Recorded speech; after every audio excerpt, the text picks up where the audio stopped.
She moved to the United States to start her new American life with her new American husband.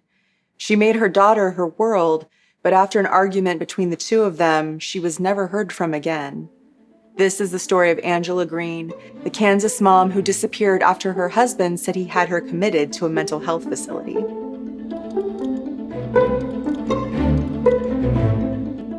Hi friends, I'm Katie, and this is Katie Does Crime. Thank you for joining me for the first time if you're new here. I'm a Midwesterner who now lives in New York City, putting my writing degree to use by researching true crime cases that interest me and hopefully you. And hello to the usual rapscallions and reprobates. Please consider subscribing or joining me on Patreon if you'd like to hear more true crime stories. If you've ever left me a comment with a case recommendation and wondered if I'll ever get to it, please know that I've had a Google search for this case open in my browser for the past 3 months. Even if it takes me a while to get to, I appreciate you guys bringing these things to my attention. So, Angela Green moved to the United States from China around 1988 on a K-1 visa, known as the fiancé visa. If you like trashy reality TV like I do, it's the visa they get on the show 90 Day Fiancé. Basically, you can move your foreign fiancé here if you promise to get married within 90 days. Angela's grandparents met a nice American boy, Jeffrey Green, while he was living in China and introduced the two of them.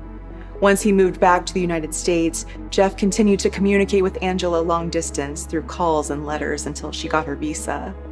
Then she stayed with her little niece and the rest of her older sister's family before the wedding. Angela wanted to live an American life, to speak English and stay here permanently. Her niece said everyone was so close and so happy, at least at first. Angela had always been shy, but she became downright isolated after her marriage to Jeff. She never got a job. She never got a credit card. She mostly didn't leave the house. She only went to the dentist 2 times. When her daughter, Ellie, was born, she had only been to the doctor once. She tended to her garden, but otherwise her whole life seemed to be Ellie. Driving Ellie to school, protecting Ellie. Ellie said she poured her soul into raising me and taking care of me growing up, so I was her world. My mom is Angela Green, and she came from China in her 20s, married my dad, and then had me a couple years later. And she basically gave her life to me. Like, she put all of her time and effort into raising me and making me the best that I could be. So she is amazing, and she would give everything to people without really wanting much in return. When it was time for Ellie to go off to college, Angela was nervous and didn't want to let go. So that's why Ellie didn't tell her mom that she was going to study abroad in 2019. She did it secretly, and when she came back, as predicted, Angela was upset but wanted to spend time with her daughter. Ellie, being a teenager though, wanted to hang out with her friends. So Angela told Ellie to take her things and leave the house on June 20th, 2019. Ellie honestly didn't think the fight was that big a deal and thought that she'd be back home by that evening. But she went to stay with her boyfriend, and then she never heard from her mom again. A few days went by, and Ellie's dad, Jeff, texted her that he had to have 51-year-old Angela committed to a mental health facility down south because she'd physically attacked him. He said he brought her to a grocery store parking lot, and people from the facility took her away from there. He wouldn't tell Ellie where Angela was, and he asked her not to tell the rest of the family. It sounds to me like he was using the idea of Angela being physically violent as the reason.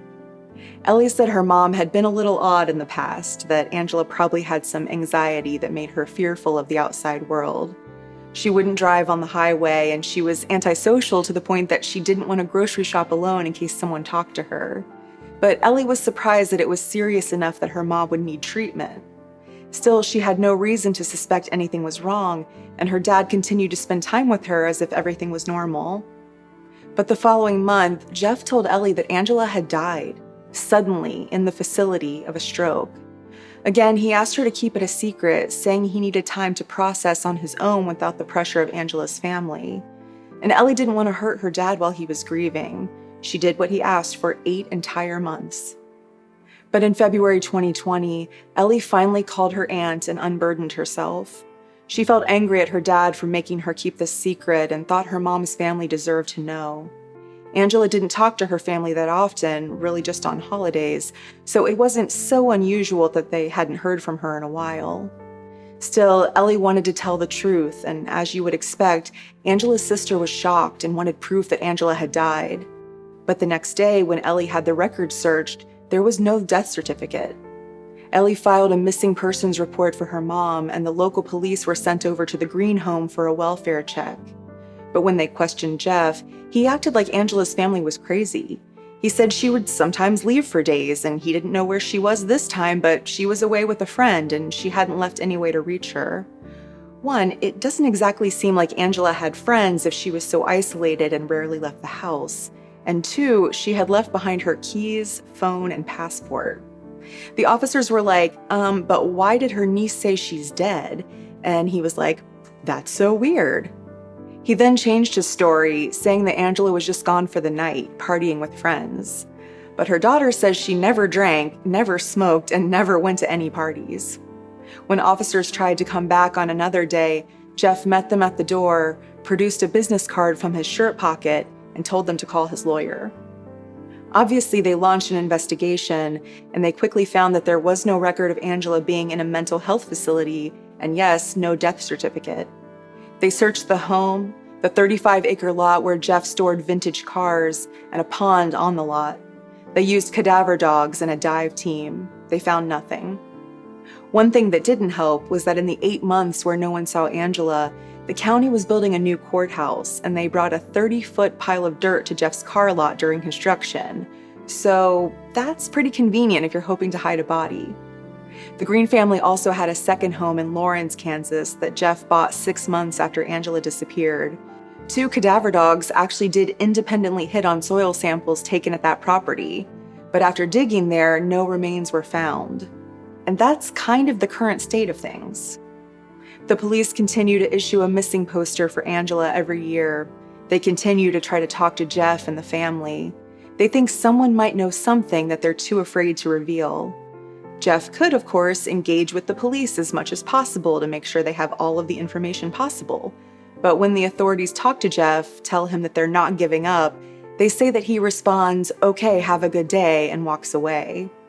Angela's niece says no one in the family believes she's still alive. My family and I believe there's a very slim chance that she is still alive, but our goal is to figure out what happened to her and where she is today, dead or alive. My feeling, of course, is that it's usually the husband, and Jeff doesn't seem to be doing himself any favors. For one, he's changed his story so many times. And in retrospect, Ellie feels the way her dad told her about her mom dying was so strange. He met Ellie in person and told her, "Angela died of a stroke," not, "Your mom died of a stroke. I'm so sorry. Come give me a hug." He used her real name, Angela, and then just got in his car and left. Ellie quickly began recording her conversations with her dad, and in one, he told her that he got the call about Angela dying while he was at work, but he was very busy and didn't ask many questions. When a man supposedly called Jeff and said Angela had been cremated, he supposedly met the man at the house and paid him $1,500 for the cremation and the ashes.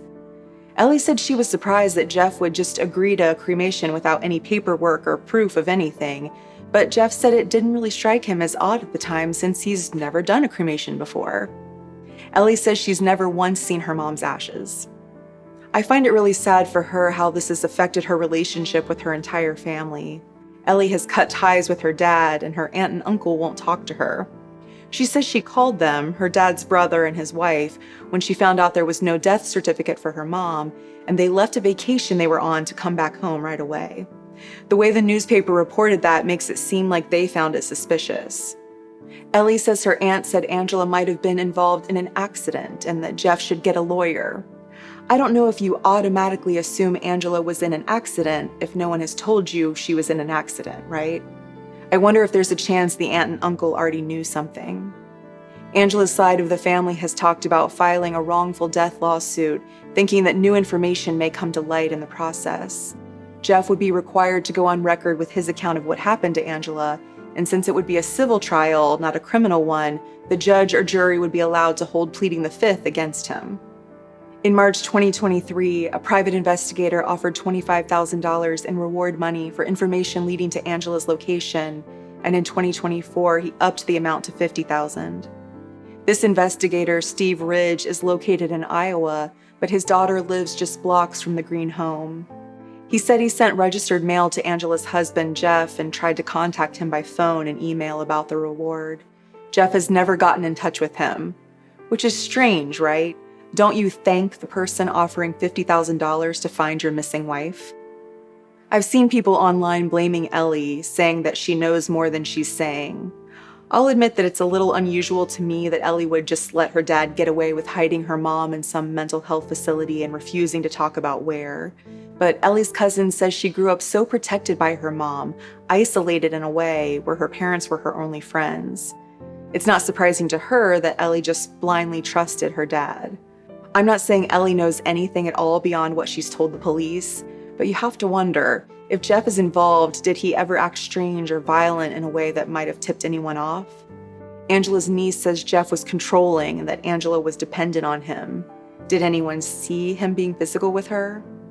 The private investigator who's offering the $50K in reward money says, there are several people who know virtually everything. Eventually, one of them will crack. Angela's niece says she was super artistic and used to do crafts with her when Angela first moved to the US.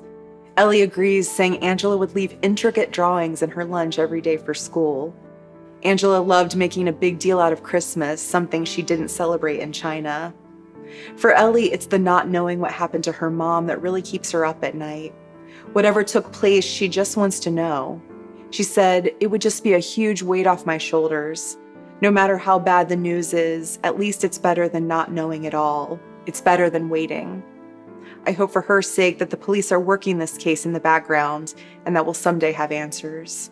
As always, please let me know what you think about this case in the comments. Thank you for tuning in today. I'm just a true crime fan like you are, and I really appreciate you taking a chance on me.